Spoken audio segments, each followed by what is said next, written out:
Bonjour mes petits loulous, je vais vous lire une histoire qui s'appelle Toutou dit tout.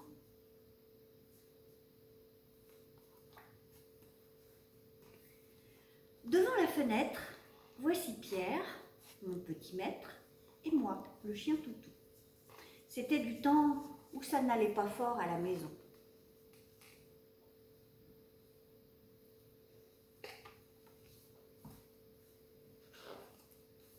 On avait un problème avec Pierre. C'était un tireur de langue. Pour un oui, pour un non, pour rien du tout, il la tirait la plus longue possible.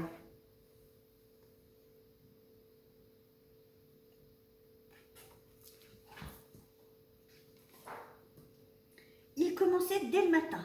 Au réveil, je sautais sur son lit pour le câliner et toc, ça y était.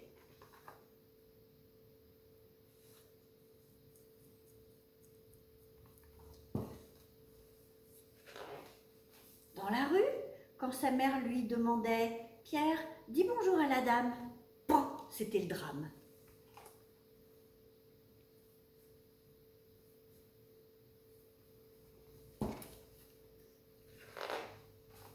Tout le monde avait le droit à la grimace. Il tirait la langue aux oiseaux, il tirait la langue aux poissons, il se tirait la langue dans la glace. C'était extrêmement lassant, je l'avoue. Lassant, ça veut dire que tout le monde en avait marre.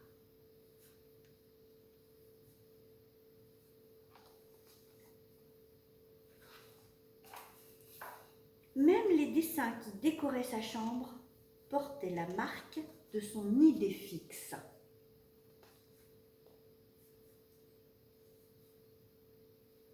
Il dessinait même des langues partout. Il pensait qu'à ça. C'était une idée fixe.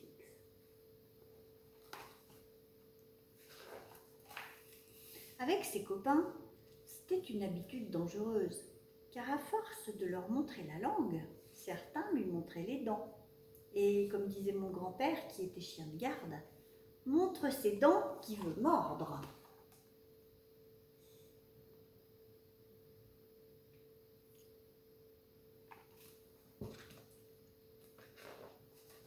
Ses parents s'inquiétaient. Ils l'emmenèrent chez un médecin. « Tire ta langue », disait le docteur.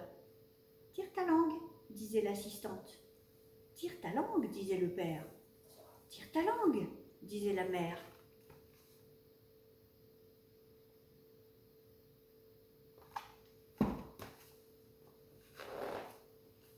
Il avait l'esprit de contradiction. Ça veut dire qu'il faisait toujours le contraire de ce qu'on lui demandait. Et là, alors qu'il fallait tirer la langue, il restait bouche cousue, fermé comme une boîte de conserve. Enfin, on sut qu'il n'avait rien, qu'il ne souffrait d'aucune maladie. « Ça va passer », affirma le médecin. « Il faut attendre. »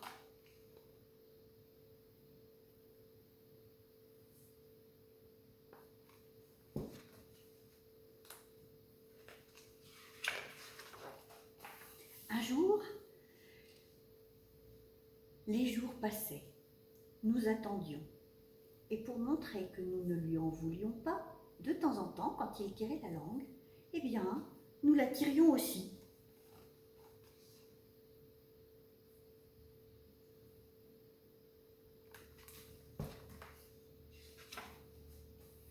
Et puis, la mère s'absenta quelques jours et elle rentra à la maison avec un bébé dans les bras. Pierre avait eu une petite sœur.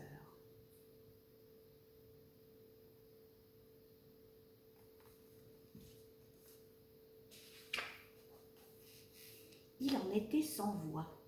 Il restait des heures à la regarder, sans que le moindre petit bout de langue fasse son apparition. La nouvelle venue avait guéri Pierre de sa mauvaise habitude.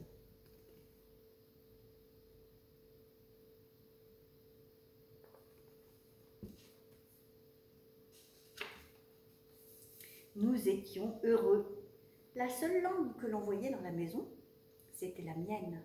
Quand, en passant, je faisais un petit bisou dans le cou de Pierre.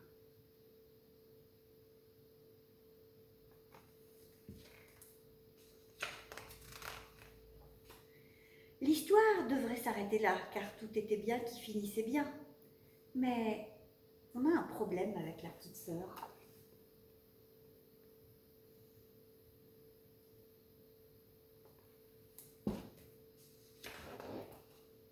En grandissant, elle est devenue une redoutable donneuse de coups de pied. Pour un oui, pour un non, pour rien du tout. Paf, ça part. Oh, c'est pas de chance, hein, la petite sœur, elle tire pas la langue, elle donne des coups de pied. Bon, d'accord, je sais, ça ne va pas durer. C'est un mauvais moment à passer. Bientôt, elle perdra cette mauvaise habitude et il ne manquera rien à notre bonheur. Mais quelle famille quand même. Et voilà, à bientôt les enfants. Au revoir.